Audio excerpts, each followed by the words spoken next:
नमस्कार, अरुणाचल समाचार में आपका स्वागत है। मैं हूं री शोभा। आए बुलेटिन में सबसे पहले देखते हैं मुख्य समाचार।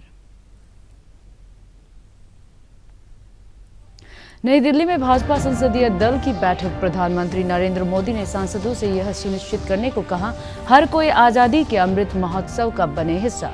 प्रधानमंत्री ने अगले 25 वर्षों के लिए कार्य योजना तैयार करने पर दिया जोर।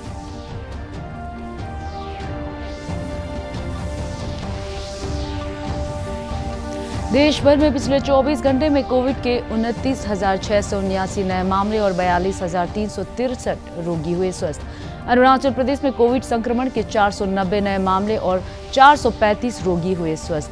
केंद्र की तरफ से सोमवार को राज्य को मिले कोविड वैक्सीन की 1 लाख डोज।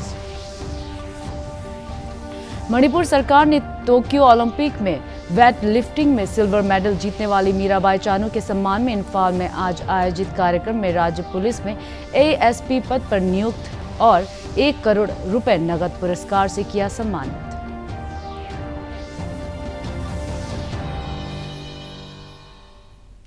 प्रधानमंत्री नरेंद्र मोदी ने आज भाजपा सांसदों से यह सुनिश्चित करने को कहा कि हर कोई आजादी के अमृत महोत्सव का हिस्सा बने। अमृत महोत्सव देश के 75वें स्वतंत्रता दिवस के अवसर पर मनाया जा रहा है। भाजपा संसदीय दल की बैठक के बाद मीडिया से बातचीत में केंद्रीय संसदीय कार्य राज्य मंत्री अर्जुन राम मेघवाल ने बताया कि प्रधानमंत्री ने कहा है कि अगले 25 वर्षों के लिए एक कार्य योजना बनाई जानी चाहिए। उन्होंने कहा कि वर्ष 2047 में जब देश आजादी के 100 साल पूरे करेगा, बेहतर लक्ष्य हासिल करने के लिए लोगों से विचार आमंत्रित किए जाने चाहिए। श्री मोदी ने कहा कि पार्टी के 2 चुने हुए कार्यकर्ता 15 अगस्त 2022 से 15 अगस्त 2023 के बीच प्रत्येक विधानसभा क्षेत्र के 75 गांवों का दौरा करेंगे। वे प्रत्येक गांव में 75 घंटे बिताकर ऐसे उल्लेखनीय विचार और पहल के बारे में जानकारी एकत्र करेंगे जो आगे देश के विकास में काम आएगी। हमारे प्रधानमंत्री जी के उद्बोधन के माध्यम से हमें प्राप्त हुआ, वो था आजादी के 75 साल, जिसको हम आजादी का अमृत महोत्सव कहते हैं।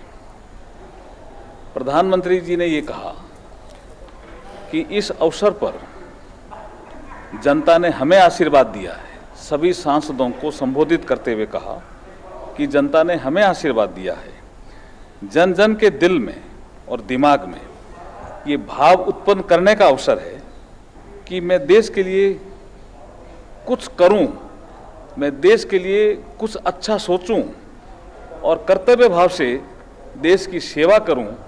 ये अवसर हमारे सामने उपस्थित हुआ है। सभी सांसदों को ये मार्गदर्शन दिया गया और कहा गया कि ये कार्यक्रम केवल सरकार ही करे, ऐसा नहीं है। सरकार तो अपने कार्यक्रम करेगी संस्कृति मंत्रालय के माध्यम से, संस्कृति मंत्रालय उसका नोडल मंत्रालय है, लेकिन देश की जनता भी जुड़े, हमारे सभी सांसद जुड़े। इसके लिए उन्होंने एक सेंट्रल आइडिया दिया। उन्होंने कहा 2047 में जब देश की आज़ादी के 100 साल पूरे होंगे, जब देश कहाँ पहुँच सकता है, जो हमारे बेस्ट बेंचमार्क है उसको हम कैसे अचीव कर सकते हैं, उसके बारे में जो भी आइडिया जनता से आए उसको हमें कलेक्ट करना है। केंद्रीय गृह मंत्री अमित शाह ने असम और मिजोरम के मुख्यमंत्रियों से बात की है और उन्हें सद्भावपूर्ण ढंग से सीमा विवाद हल करने को कहा है। कल असम और मिजोरम की सीमा पर संघर्ष में असम पुलिस के 6 कर्मी मारे गए थे और कई लोग घायल हो गए थे। केंद्रीय विधि और न्याय मंत्री किरेन रिजिजू ने आज कहा है कि पूर्वोत्तर क्षेत्र के सांसदों के मंच में मिजोरम और असम के सीमावर्ती क्षेत्र में रह रहे लोगों से शांति और सौहार्द बनाए रखने की अपील की है। संसद के बाहर संवाददाताओं से बातचीत में श्री रिजिजू ने कहा कि केंद्रीय गृह मंत्रालय इस मुद्दे की निगरानी कर रहा है। केंद्रीय रिजर्व पुलिस बल सीआरपीएफ आज अपना 83वां स्थापना दिवस मना रहा है। आज ही के दिन वर्ष 1939 क्राउन रिप्रेजेंटेटिव पुलिस के रूप में इसका गठन हुआ था। आजादी के बाद 28 दिसंबर 1949 को संसद के एक अधिनियम द्वारा इस बल को केंद्रीय रिजर्व पुलिस बल नाम दिया गया था। प्रधानमंत्री नरेंद्र मोदी, केंद्रीय गृह मंत्री अमित शाह, अरुणाचल प्रदेश के राज्यपाल डॉक्टर बी डी मिश्रा और मुख्यमंत्री पेमा खांडू ने सीआरपीएफ के स्थापना दिवस पर बल के कर्मियों और उनके परिजनों को शुभकामनाएं दी है।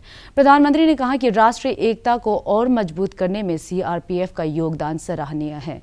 अपने संदेश में गृह मंत्री अमित शाह ने कहा कि देश की आंतरिक सुरक्षा और राष्ट्रीय एकता बनाए रखकर सीआरपीएफ देश की उन्नति में महत्वपूर्ण योगदान दे रहा है। अरुणाचल प्रदेश में पिछले 24 घंटे में कोविड संक्रमण के 490 नए मामले सामने आए और 435 रोगी स्वस्थ हुए।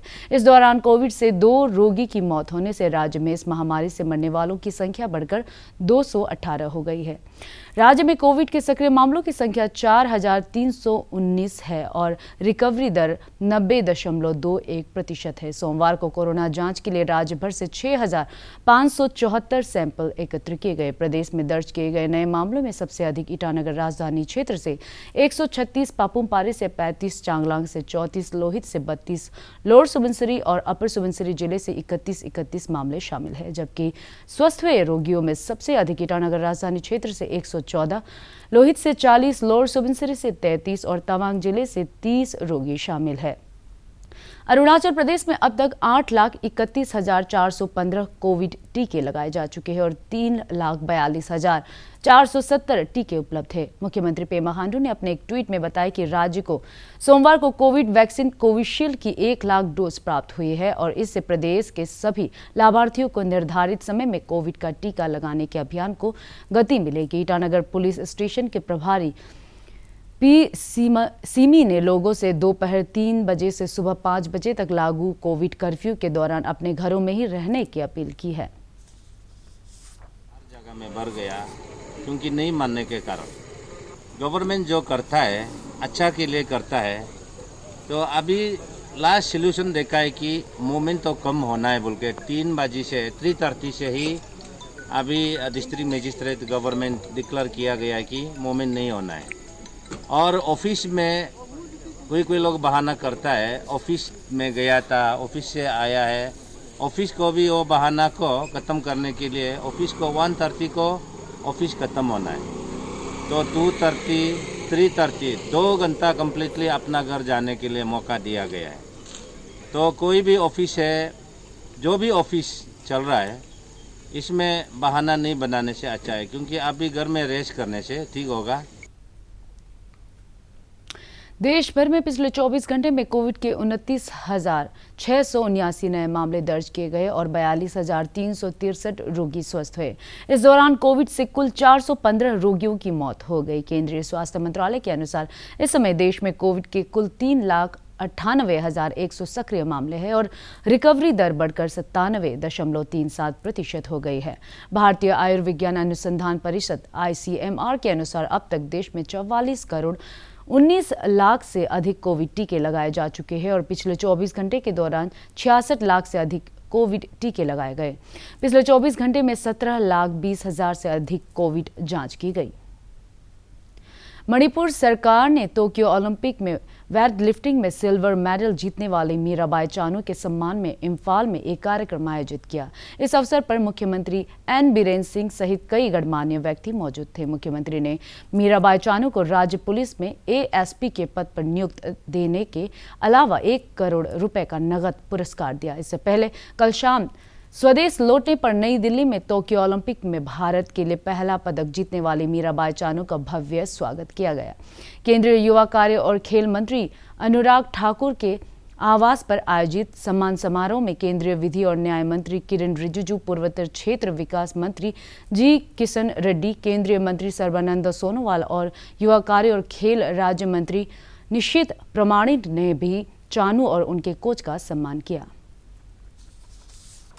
दिन में मेडल ला करके जो एक ओलंपिक में एक जर्नी होता है 15 दिन का, उस जर्नी का शुरुआत बहुत अच्छी तरह से मीराबाई और आपके कोच ने किया है। हम लोग बहुत खुश थे, बहुत ही सेलिब्रेट किए हैं।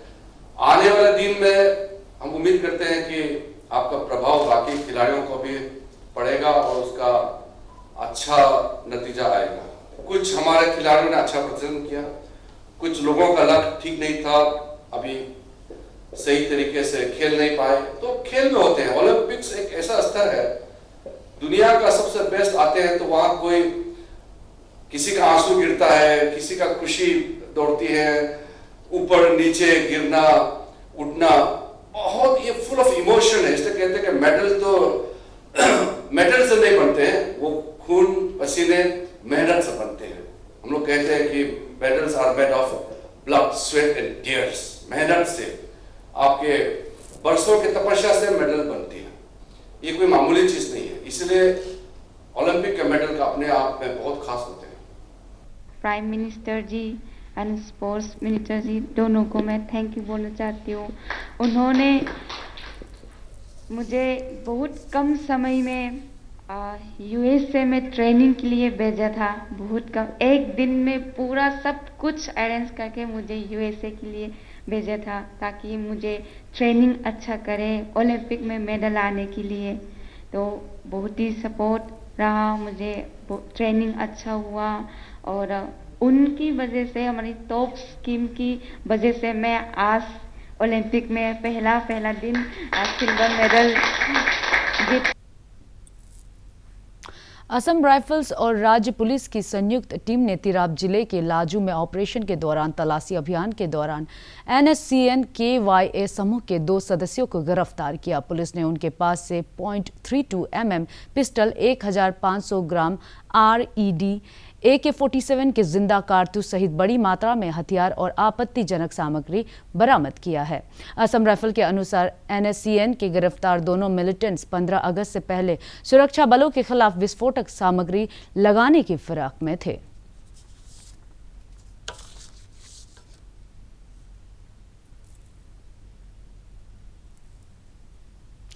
भारतीय जनता पार्टी की पाके केसांग जिला कार्यकारिणी की आज सिजुसा में एक बैठक हुई। बैठक में जिला भाजपा अध्यक्ष पानी तायाम, प्रभारी लिखा माज सहित कई सदस्य मौजूद थे। इस अवसर पर कोविड महामारी के दौरान गरीब और कमजोर वर्ग के लोगों की सहायता के लिए केंद्र और राज्य सरकार की योजनाओं के बारे में उन्हें जागरूक करने पर जोर दिया गया। बैठक के दौरान आत्मनिर्भर भारत मिशन के तहत ग्रामीण अर्थव्यवस्था को मजबूत बनाने के लिए कृषि, बागवानी और इससे संबंध क्षेत्रों में रोजगार के अवसर का लाभ उठाने के लिए स्थानीय लोगों को प्रोत्साहित करने पर भी बल दिया गया।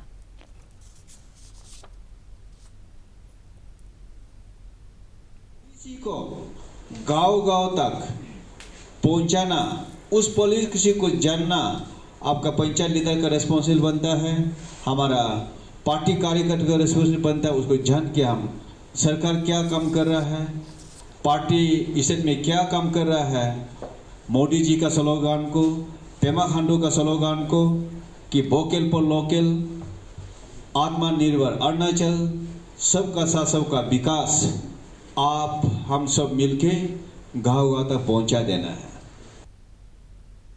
कारगिल युद्ध में भारतीय थल सेना की तरह भारतीय वायुसेना का भी अहम भूमिका था। भारतीय वायुसेना की retired group captain Mahanto Pangin ने सोमवार को पासीघाट में आयोजित कारगिल विजय दिवस कार्यक्रम के दौरान अपना अनुभव शेयर किया। उन्होंने कहा कि थल सेना की मदद के लिए भारतीय वायुसेना सदैव तैयार रहती है। आप लोगों को थोड़ा पता होगा कि 2 महीने की कड़ी संघर्ष हुआ करगिल में। 2 महीने की संघर्ष के बाद 26 जुलाई को करगिल विजय दिवस आज हम मना रहे हैं, जब उनको हमारे सरजमीन से निकाल दिया घुसपैठियों। तो ये जो ऑपरेशन हुआ था, इसमें करीब 1000 पाकिस्तानी घुसपैठियों को मार दिया इंडियन फौज में, और हमारे भी करीब 500 लोग शहीद हुए इस ऑपरेशन में और करीब 1000 लोग इंजर्ड हो गए। और आप लोग सब सुना होगा कैप्टन विक्रम बत्रा, उनके बारे में जिन्होंने बोला था ये दिल मांगे वोट, और उनको अनेक अवार्ड दिया गया। आप लोग सब ने सुना होगा कोलोनिल के बारे में, टाइगर हिल्स के बारे में। ये सब पहाड़ है करगिल में। पाकिस्तानियों को इरादा था कि श्रीनगर से ले जो है रोड को काट दे, वो मेन रोड था जिससे ले मेंटेन होता था लद्दाख। अरुणाचल समाचार के आज के अंक में इतना ही। जाने से पहले आप सभी से अनुरोध है कि कोविड-19 के दिशा निर्देशों का पालन करें, हमेशा मास्क लगाएं, बार बार हाथ धोएं और सोशल डिस्टेंसिंग के नियमों को मानें। कोरोना महामारी से बचाव के लिए आपका वैक्सीन लगवाना भी जरूरी है। अगर आप वैक्सीन लगवाने के पात्र हैं तो जरूर लगवाएं। हम कल फिर हाजिर होंगे अरुणाचल और देश दुनिया की खबरों के साथ। चलते चलते आपको बता दें कि आप अरुणाचल समाचार हमारे YouTube channel DD news Arunachal पर भी देख सकते हैं। देखते रहिए अरुण प्रभा। नमस्कार।